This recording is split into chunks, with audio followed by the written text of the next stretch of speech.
Fala pessoal, bom dia.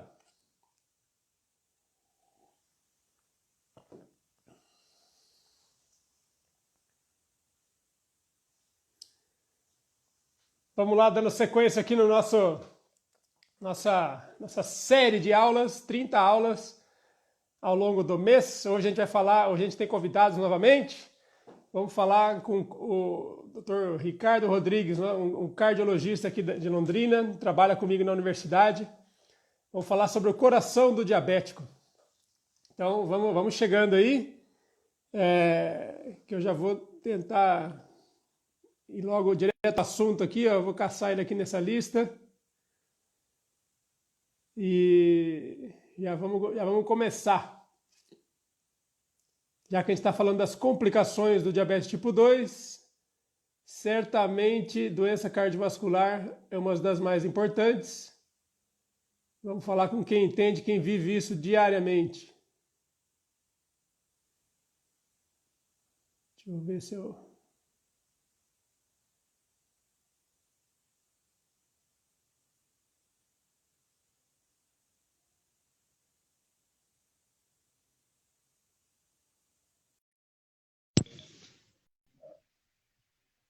Vamos ver se está certo aqui.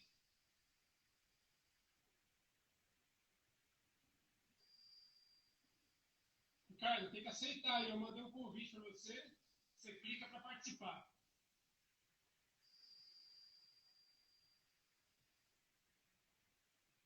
Opa. Beleza? Tudo bem? Como é que tá aí a parte técnica? Tá dando para ouvir? Tá dando para ver? Sim.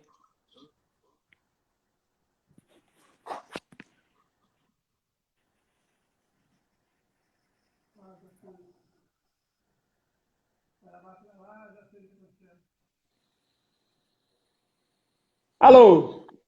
Estão me ouvindo Oi? aí, gente? Sim. Agora deu? Agora Perfeito. foi. Cara, tecnologia é traiçoeira, viu? Exato. Tecnologia é traiçoeira. Ave Maria, agora vai, agora acho que foi. Seguinte, ó, eu já falei um monte de coisa aqui, vou ter que falar de novo. Então a gente está aqui numa sequência de 30 aulas sobre diabetes, viu, Ricardo? Ao longo desse mês todo. Estamos na reta final e agora a gente vai falar sobre as complicações do diabetes e sobre tratamento, né? Então, na parte das complicações, a gente falou ontem com o nefrologista sobre o rim, vamos falar hoje sobre o coração do diabético. Mas antes eu quero apresentar você aqui para o pessoal. Dr. Ricardo Rodrigues aqui é cardiologista em Londrina. Aqui na região de Londrina ele não precisa de apresentações. É um profissional super conhecido, né, em toda a região aqui, mas a nossa audiência hoje é mais ampla, então, o Ricardo é cardiologista, experiente, é professor da universidade comigo, professor da cardiologia. A gente divide um corredor lá de ambulatórios, né, Ricardo? Na sexta-feira, na terça-feira. E o assunto hoje, então, vai ser o coração do diabético. Doença cardiovascular, a gente sempre escuta, né? É a causa número 1 de morte no mundo inteiro.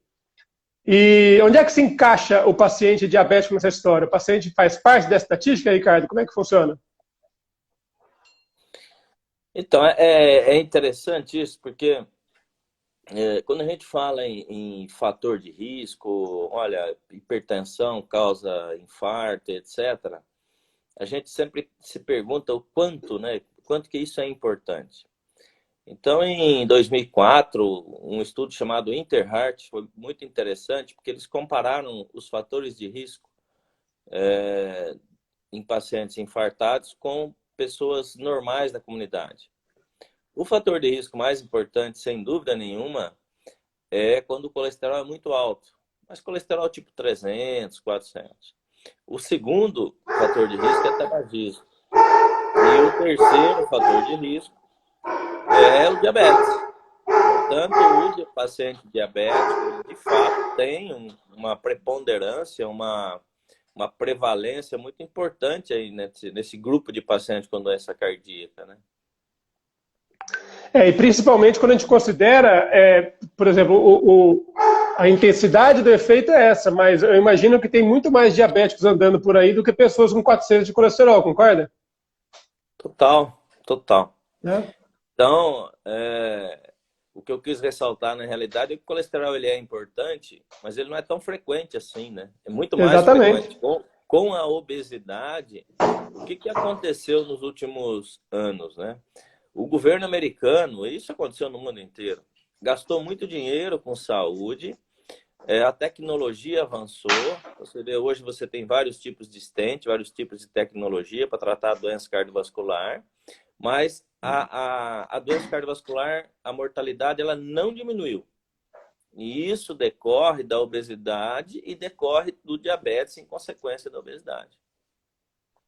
É como se... Você acha que dá para dizer que a doença cardiovascular, quando aparece no diabético, ela tende a ser pior tratável, ela é mais grave? Então, é uma coisa interessante, porque a gente parte do princípio que a doença mais frequente que leva à morte no cardiopata é o infarto e o que decorre do infarto, que é a insuficiência do coração. A questão é que a doença que causa infarto, que obstrui a artéria, chama-se aterosclerose, que é a deposição de colesterol nas artérias e que acontece não só no coração, como no resto do corpo, mas vamos focar mais no coração. E essa doença ela é conhecida como uma doença inflamatória crônica. Ela inflama a artéria, vai depositando colesterol e com o tempo acaba levando à obstrução. Acontece que o paciente diabético, ele é um paciente inflamado. Ele é um paciente que ele tem, principalmente quando é o diabético obeso, né? Ele tem uma série de substâncias que acabam acelerando a evolução dessa aterosclerose, dessa inflamação e dessa obstrução. Então é um paciente que ele tem algumas características, dentre elas, se você olha uma artéria de um paciente normal, ele tem essa aterosclerose num ponto. Então fica até mais fácil tratar através de cateterismo e etc. No diabético, não. Ele inflama a artéria como um todo.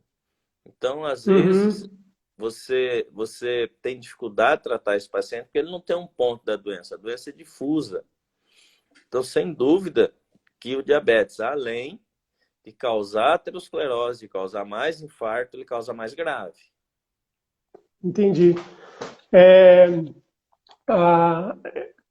Dá para dizer, você acha, que quando você olha, por exemplo, o resultado de um exame, de uma angiografia, de um cateterismo desse, você bate o olho e fala assim, esse cara tem uma doença característica, parece que é uma artéria de um diabético, ela é mais irregular, a artéria doente do começo ao fim, como você disse, chega a ser característico assim, a ponto de você bater o olho e antes de saber se o paciente é diabético ou não, você olha que o exame parece de um diabético? Chega a ser característico esse ponto? Olha que interessante. Quando a gente faz um cateterismo ou uma arteriografia, você não vê o vaso, né? Você vê a luz do vaso. Você a luz do vaso, é verdade. Né? Então você vê por onde passa o contraste. Porque você joga o contraste dentro da artéria e aí filma e o contraste é que não deixa o raio-x passar, então aquela parte vai ficar branca. Como a doença é difusa no diabetes, o que a gente vai enxergar são vasos muito finos, porque o diâmetro, né, a largura por onde o sangue passa, diminui, mas diminui de uma maneira homogênea. Não é uma doença focada num ponto, é uma doença difusa. Então, na maioria das vezes, é possível sim, você olhar o exame e dizer, olha, isso aqui é de um paciente diabético. Interessante. E aí reside a dificuldade do tratamento, né? E aí reside também o porquê que a cirurgia, na maioria das vezes, ou em casos específicos, tá? É superior aos outros métodos em paciente diabético. Né? Isso é uma característica interessante, né?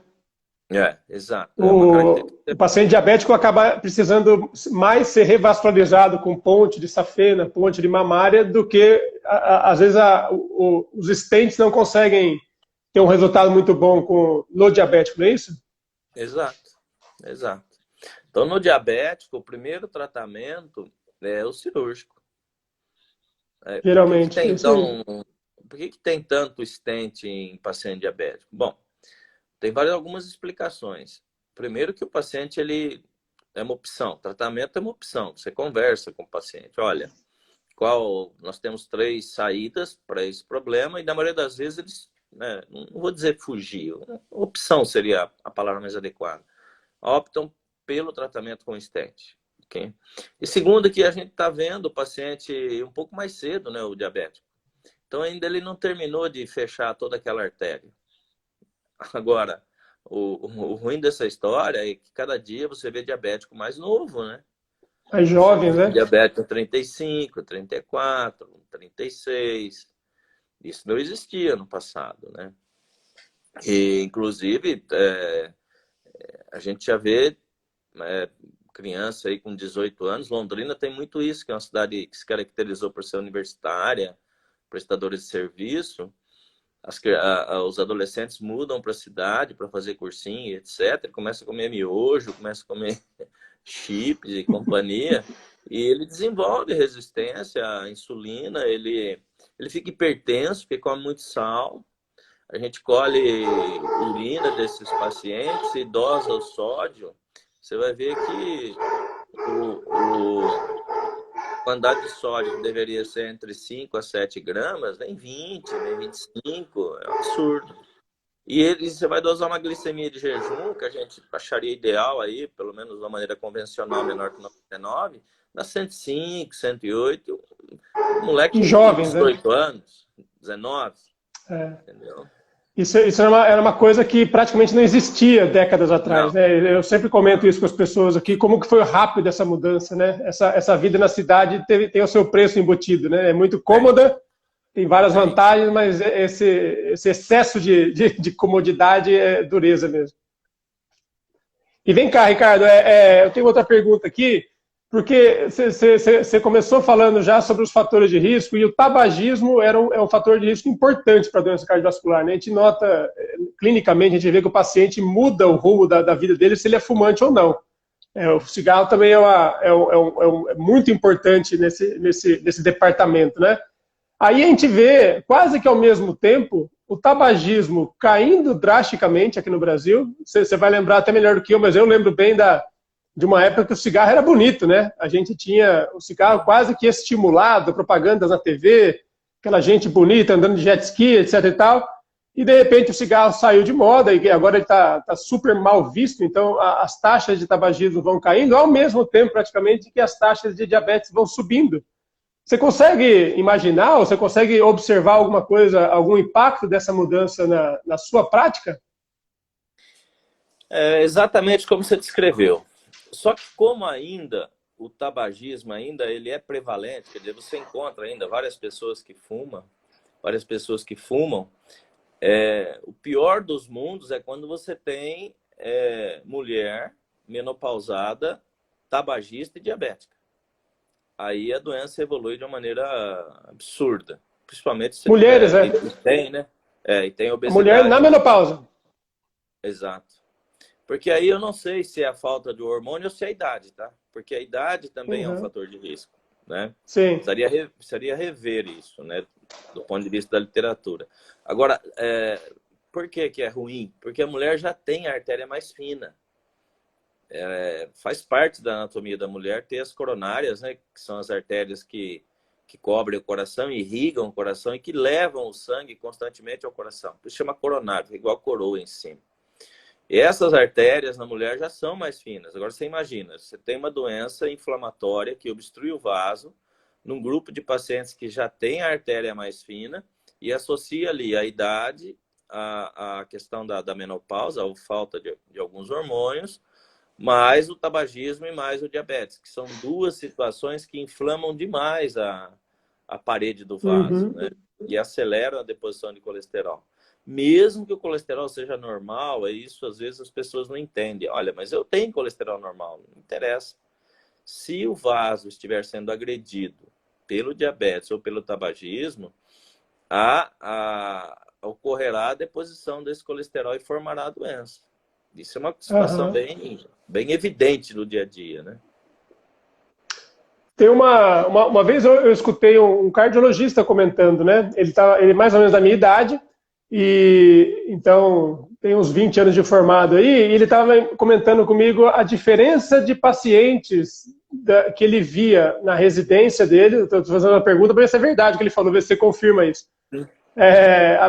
Ele via um certo perfil de pacientes de doença cardiovascular quando era residente mais jovem, há 20 anos atrás, que ele via muito aquele infarto transmural que a gente fala, que é uma obstrução aguda, né, que machuca muito o coração. E hoje em dia você tem uma taxa, né, uma proporção maior daqueles infartos subpericárdio, agora eu esqueci o nome agora, subendocárdico. Você confirma isso? Você acha que houve um padrão, uma diferença de doença? Está mudando o perfil de infarto das pessoas ao longo do tempo? Então vamos esclarecer uma coisa que é interessante aqui, né? Infarto tem vários tipos e vários tamanhos, né? Então, aquelas artérias a que eu me referi, que são as coronárias, que cobrem o coração, etc., elas saem da aorta e se ramificam, como um rio, que sai da nascente e vai se ramificando. Quando você tem obstrução num ramo pequeno, você não tem alteração de eletro. E às vezes não tem nem dor. Então, mais ou menos 30% dos pacientes infartados, eles não têm sintoma. E isso é muito frequente no diabetes, porque a neuropatia, que é a parte do nervo que faz essa dor aparecer ou chegar até o cérebro, também está acometida. Então, é muito comum você ter pacientes infartados sem dor. Mas, voltando ao caso do amigo, quando você tem essas artérias pequenas, você tem esse infarto chamado sem supra do ST, que é uma terminologia mais técnica, mas entenda que é infartos menores. Só que a evolução desses infartos, quanto à mortalidade ou à gravidade, é a mesma. Isso já está provado.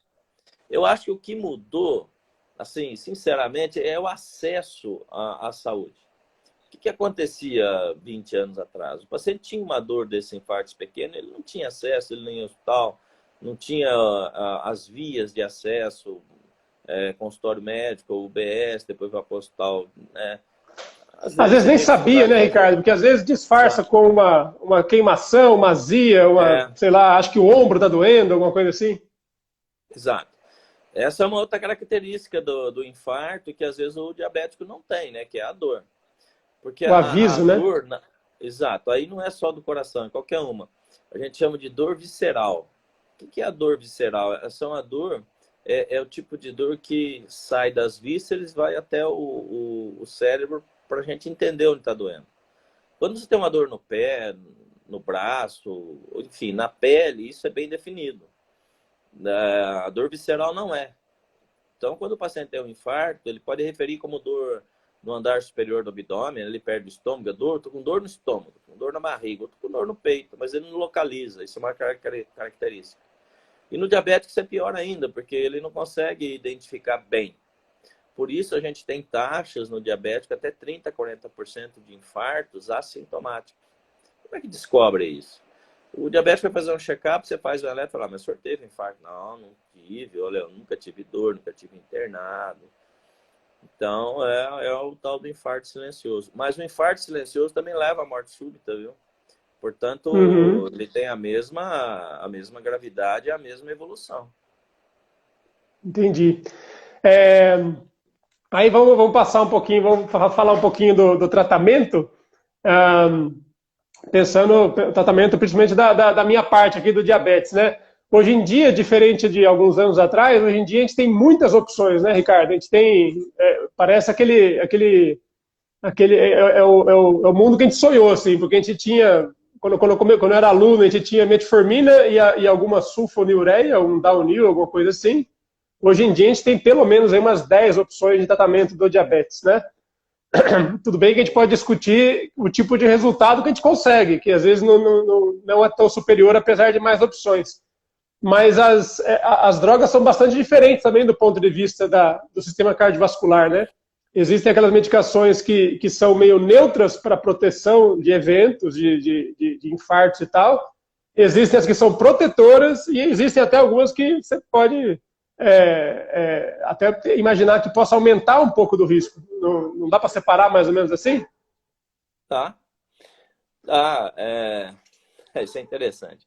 Eu não, eu tô dando risada aqui porque, assim, o cardiologista, quando ele trata o paciente com diabetes, o coronariano, né, que normalmente a gente trabalha junto com o endócrino, a gente foca naquelas que diminuem a mortalidade ou diminuem o infarto. E às vezes a gente percebe uma preocupação excessiva em se controlar a glicose, né, e não o geral. Dá para separar assim, a metformina nesse caso, em tese ela diminui a mortalidade cardiovascular. Alguns estudos dizem que ela é neutra, mas a tendência é ser uma droga ainda bem usada. As sulfonilureias e as insulinas, na maioria dos estudos, são neutras, sendo que a sulfonilureia Neutros, né? piora em algumas situações. E aquela injeção que o pessoal permita usar o nome, assim, que acho que todo mundo vai entender, né, que é o Victoza e similares, diminui a mortalidade, então eles são bem-vindas. E ultimamente essa droga que faz, essa classe, né, que faz urinar bastante, que é um inibidor da reabsorção da glicose no rim. Então a pessoa passa a urinar a glicose e com isso há uma série de alterações metabólicas que levam à diminuição de mortalidade. Então hoje a gente acaba ficando com esses, ou preferindo, né, essas três classes, a metformina e a classe dos Victosas ou das Victosas e companhia, e essa classe que faz urinar, porque elas têm impacto na mortalidade e diminui realmente o reinfarto. Agora, o grande problema, a medicação até que é fácil, o grande problema é convencer a fazer exercício e a perder peso, porque senão você não consegue desinstalar o círculo vicioso que leva à aterosclerose. Então é fundamental perder Exatamente. peso. Fundamental. O meu público aqui, né, o pessoal que segue a gente, ele é bastante focado nessa parte do estilo de vida, entendeu? A gente tenta explicar como que o diabetes surgiu tão rápido e casar com essas mudanças da vida na cidade e enfim, dessa comodidade, comida fácil, comida diferente, né? Então é um pessoal muito, muito ligado nesse cuidado do estilo de vida geral. A gente tende, né, Ricardo, a achar, ou pelo menos a lembrar, que as medicações são capazes de reduzir infarto, são capazes de reduzir o risco que a gente tem, são capazes de nos ajudar a tratar todas essas doenças que, na verdade, dá para entender como a mesma doença em níveis diferentes, né? O infarto é uma complicação do diabetes e uma complicação da doença metabólica. Eu, pelo menos, gosto de enxergar assim. O estilo de vida também tem esse poder? Então, vamos dar uns números para isso? Vamos Olha só lá. que uma coisa interessante. Quando a gente usa as estatinas para diminuir o colesterol, para diminuir infarto, angina, derrame, etc., você consegue uma redução de evento, né, de mortalidade, etc., por volta aí de 30%, melhor das hipóteses, 50%. Vai. Então você percebe que existe um risco residual. Ou seja, o paciente, o melhor possível, quando ele está sendo tratado, ele diminui o risco em 50%. Mas ele não zera risco. Então tá, se ele comer 6 porções de verdura e fruta todo dia, ou, enfim, se ele perder peso, se ele fizer essas medidas não farmacológicas de estilo de vida, como as que você se referiu, você diminui 50% também. Então, olha que coisa interessante. O pessoal fica falando, eu sou contra a estatina. Bom, a estatina é uma celeuma, eu concordo. Mas quando o paciente é um paciente grave, compensa ser usada, porque o risco do uso ele é muito pequeno perto do benefício. No Os entanto, pacientes são diferentes, né? Os casos têm que ser vistos total, individualmente, né? total. Então, Concordo. as medidas não farmacológicas, elas são tão potentes quanto as farmacológicas. Acontece que é mais difícil, né? Perder peso, é mais difícil fazer exercício do que tomar remédio, do que tomar injeção no abdômen, etc. Mas, assim, o poder do tratamento não farmacológico, ele rivaliza com o remédio. Agora, o melhor dos mundos para pacientes graves é você prescrever os dois, né? Mas isso a gente tem que ter na cabeça. É melhor não se tornar diabético, né? Porque uma vez que Exatamente. se torna diabético, a doença ela controla, mas ela não reverte. Ela melhora, mas ela não cura na maioria das vezes, lógico. A não ser que ela tenha um motivo para estar ali, né? Então, Exato. sob esse ponto de vista, é isso que a gente precisa explicar para o pessoal. Você diminui risco, mas você não zera, né? E esse risco que a gente chama de residual, ele é combatido com essas medidas que você falou. Legal. Eu sempre, eu acho que eu falo muito de estilo de vida aqui na rede e tudo mais. Sou entusiasta porque eu vejo resultados que, assim, impressionantes, assim mesmo. Mas aí que tá, eu entendo que eu estou falando para um tipo de paciente que quer ouvir esse tipo de coisa, que está disposto a colocar isso em prática, entendeu? E que é aderente. E muitas vezes essa não é a realidade quando a gente olha a figura mais ampla, entendeu?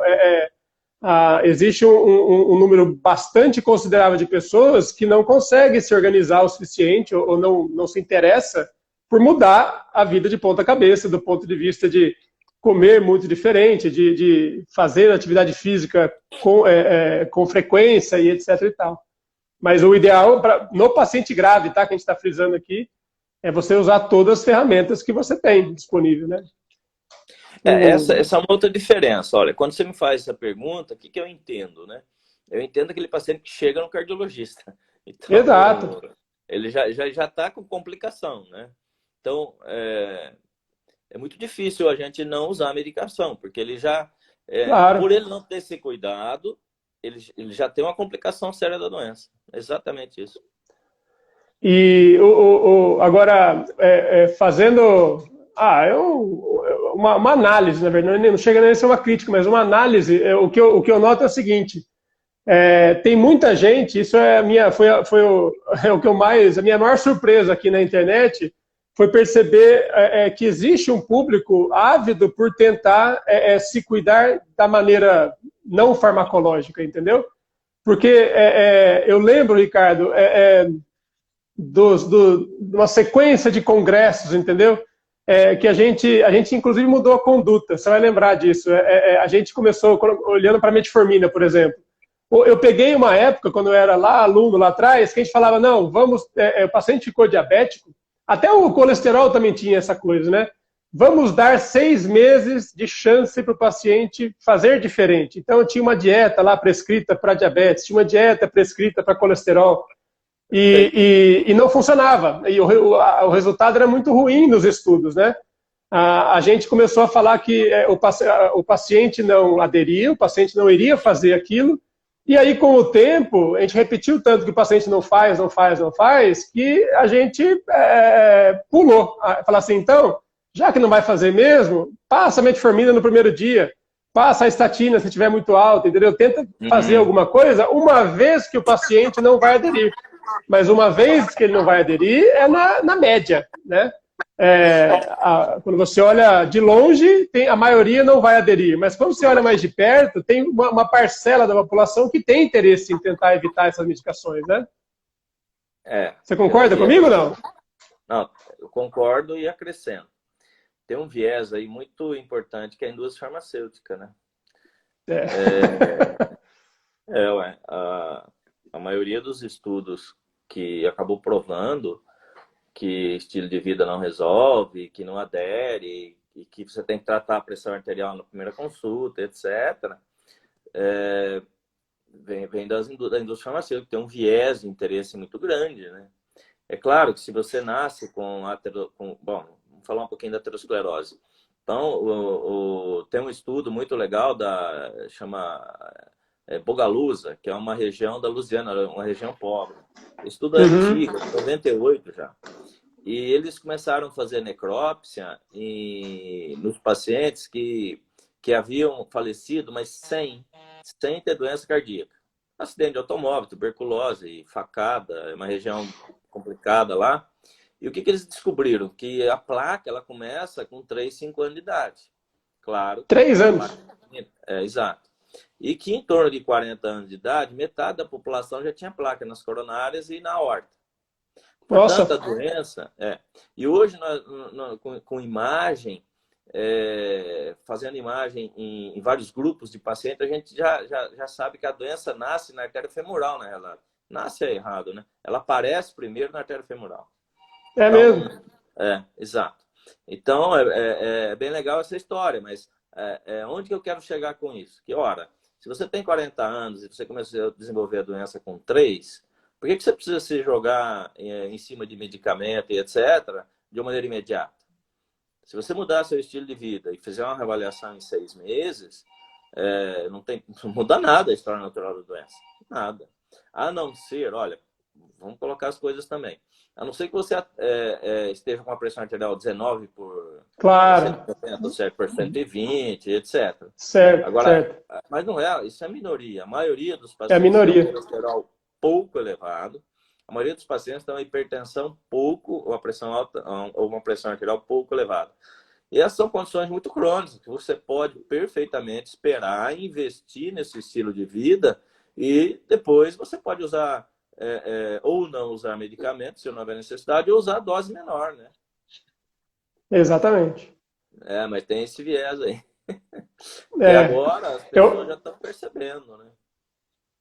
eu acho, no fundo, eu entendo essa. É uma facilidade, né? Você tem um problema complexo, porque tratar o paciente que é metabólico, que tem várias coisas, ele tem pressão, ele tem colesterol, triglicérides, ele tem ácido úrico, ele tem diabetes, ele tem limitação física para fazer exercício, ele é um paciente difícil, entendeu?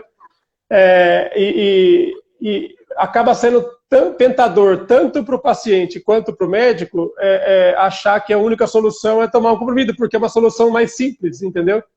Então, ao longo do tempo, eu tenho a impressão que a gente deixou realmente de fora as outras alternativas, mas um pouco, né, por comodidade, um pouco a gente tem uma relação interessante. A medicina é um mercado, né? Eu vou falar um negócio polêmico aqui. A medicina é um mercado que é interessante porque a gente sofre influência e é educado, a gente é atualizado pela própria indústria, né?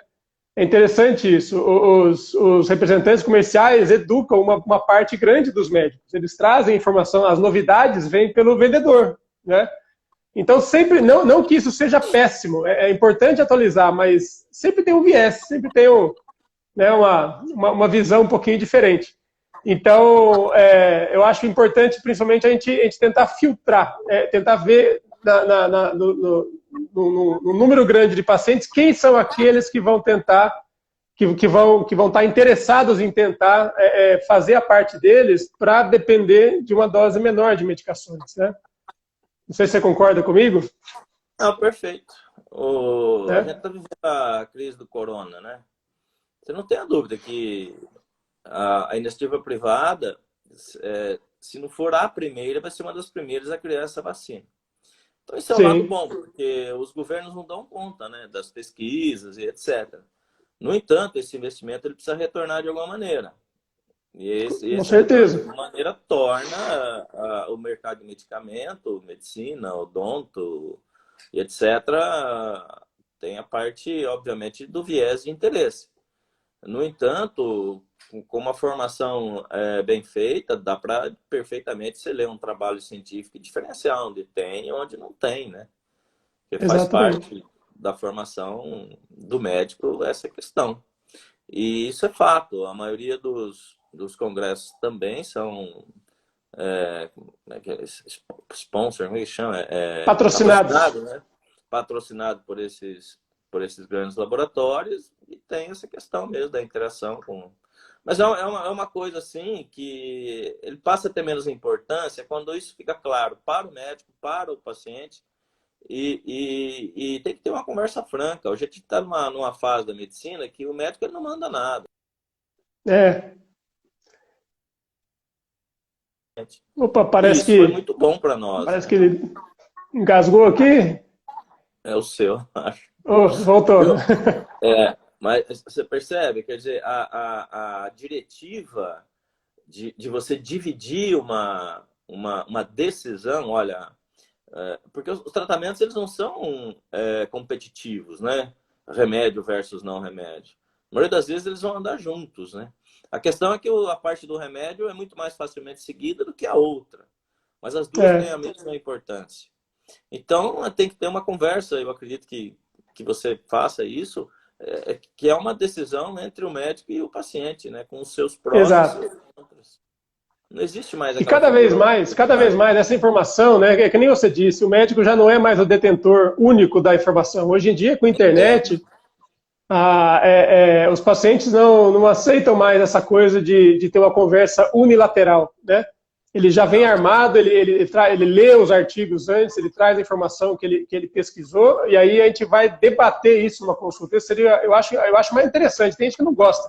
Eu acho isso muito interessante, né? No sentido de, quanto mais a pessoa entende o que está em jogo, quanto mais ela entende o preço que ela tem que pagar, maior é a aderência e melhor costuma ser o resultado. Essa é a minha experiência, pelo menos. Total. Né? Eu acho ótimo. Porque a divisão da decisão compartilhada, o resultado disso também é uma responsabilidade compartilhada, né? Porque Muito bem. o autocontrole, o autoestima, como queira, ela é parte do paciente, né? O termo que eu vejo muito nas redes sociais é autorresponsabilidade. Ou seja, você é responsável pelo teu corpo, né? E a partir desse momento, esses pacientes informados são os melhores para você conversar e discutir e colocar opções, né? Exatamente. Coloca para Ricardo, deixa eu fazer uma última pergunta aqui, ó. Imagina o seguinte, imagina a seguinte situação. O paciente, esse é um dos problemas, na verdade, né? Todos aqueles componentes da síndrome metabólica, que eu chamo do paciente azarado, porque ele começa a ter tudo de uma vez só, né? Ele começa a ter pressão alta, daqui a um pouco ele vem triglicérides, ele vem ganha peso, diabetes, ele vem florido, ele vem cheio das várias doenças que, na verdade, eu entendo como sendo uma só, mas todas assintomáticas, todas que se ele tiver lá entretido com a vida dele, sabe, atarefado, enfim, não tiver prestando muita atenção, isso passa batido por ele, deixa muito pouco incômodo durante muito tempo, concorda? O paciente, é muito comum que ele chegue atrasado ao diagnóstico e muitas vezes, que nem você disse, inclusive já complicado, ele pode já ter tido um infarto silencioso, ou ele pode descobrir tudo isso na complicação, na internação pela dor no peito, por exemplo, não é? Esse paciente, mesmo que ele já tenha complicado, ele pode se cuidar? Você consegue frear a doença? Ele consegue... porque o coração, eu fico pensando, é um músculo, né? Dá para treinar esse músculo melhor? Dá para... igual um jogador de futebol que machuca a perna e você consegue reabilitar esse paciente? Consegue. Hoje em dia você consegue. Consegue. Tem uma variável aí que é a extensão do infarto, né? Se for muito grande, claro, não vai conseguir essa reabilitação de uma maneira, vamos dizer, devolvê-lo à situação da normalidade. Mas melhora um pouco, né? Frente a onde ele estava. Não, total. Melhora sim. Não tenha dúvida nenhuma. Melhora... não gosto de porcentagem, porque é muito individualizado isso, né? Claro. Mas consegue colocar o paciente numa condição muito boa. E outra situação é assim, olha, é recomendável que depois dos 20 anos, na realidade até na infância, né, se meça a pressão arterial, tá? Se siga os parâmetros de colesterol desde a infância, adolescência. Claro que você não precisa fazer isso todo ano. Mas assim, por que eu digo isso? Porque hoje não é raro você atender um paciente, ele está infartado e ele não sabia que é diabético. Então você faz o diagnóstico da doença de base na complicação. E às vezes ele tem aquela doença, nesse caso específico, o diabetes, já com evolução de alguns anos. Então, nada está perdido. Mas quanto mais cedo você trata o diabetes, a hipertensão, a obesidade, o infarto, melhora o resultado, né? O ideal, né, a doença é progressiva. O paciente tem um infarto, você vai retardar a evolução da doença. Que no caso do músculo, vai se manifestar como insuficiência do coração, ou seja, ele vai ficar fraco, vai dilatar, etc. em decorrência do infarto pregresso. Mas a gente consegue retardar isso. Então, o melhor dos mundos é você trabalhar com prevenção mesmo e focar nesse povo, que é a maioria, né, gente? Olha, as pessoas que vão no consultório são as complicadas. Mas, se você olhar, Londrina tem aí ao redor 1 milhão de habitantes, né? Então, se você atinge um nível populacional, seja por internet, seja por aplicativo, enfim, qualquer forma, e esse pessoal muda o estilo de vida, diminui demais a frequência da doença, que é o que os grandes países estão fazendo, né? Exatamente. Barcelona que é pequeno, né, perto do Brasil. Barcelona é aquele estado da Catalunha ali, ou uma região da Catalunha. Eles têm um programa de prevenção de doença cardiovascular através da revista de quadrinhos na escola. E o que é interessante nesse estudo é que eles aplicam nos pais questões sobre prevenção cardiovascular e depois de um ano eles aplicam de novo, sem nunca ter ensinado os pais, só ensina as crianças. E o nível de conhecimento do pai a respeito da doença aumenta muito. Que legal. Parece da SAVE, né? Que um vacina começa a vacinar o outro. Então a criança aprende e ensina para os pais. Olha que coisa interessante. Isso eu não via no Brasil ainda. Mas tem, por exemplo, na Costa Rica, tem um programa como esse. Tem na Catalunha. Você investe na criança, olha, exercício, o que come, o que não come, quadrinho, aplicativo e etc. Legal. É isso aí, a gente tem que espalhar essa informação, né? Tem que chamar a atenção de que tem certas escolhas que podem sair caro no futuro. Eu acho que essa é a principal conclusão, e aí cada um por si, cada um vai refletir o que isso significa para si, né? Qual é o tamanho do preço que ele quer pagar, não é isso? Eu entendo assim, pelo menos. O pessoal... Diga. Decisão e responsabilidade compartilhadas, né?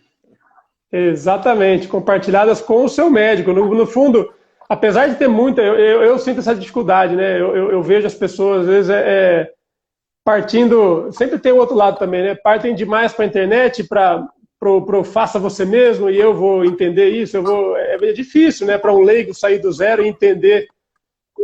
porque é um assunto complexo, cheio de nuances, né? Então, sempre é legal você ir atrás da informação, mas buscar o conhecimento técnico para balizar e para ter segurança do que está fazendo. Eu acho isso bastante importante. Olha, quando eu morei assim na zona rural até os 7 anos, mais ou menos, né? Então, o pessoal ia muito em curandeiro, né? Porque assim, isso não é no Brasil, isso é no mundo inteiro. As pessoas tendem muito a acreditar, né, no vizinho, acreditar no... Nada de errado com isso, tá? Mas o curandeiro virou a internet, né? Porque tem muita coisa, né? O sujeito ele não vai mais no curandeiro, não reza lá e tal. Mas ele vai lá e, olha, eu começo a tomar magnésio aqui, porque alguém falou, mas quem é alguém? Tem alguém, né? Olha, eu vou começar a ter um chá aqui da cáscara aí. Então... É complicado, porque aumentou demais a quantidade da informação, mas a qualidade é ruim, né?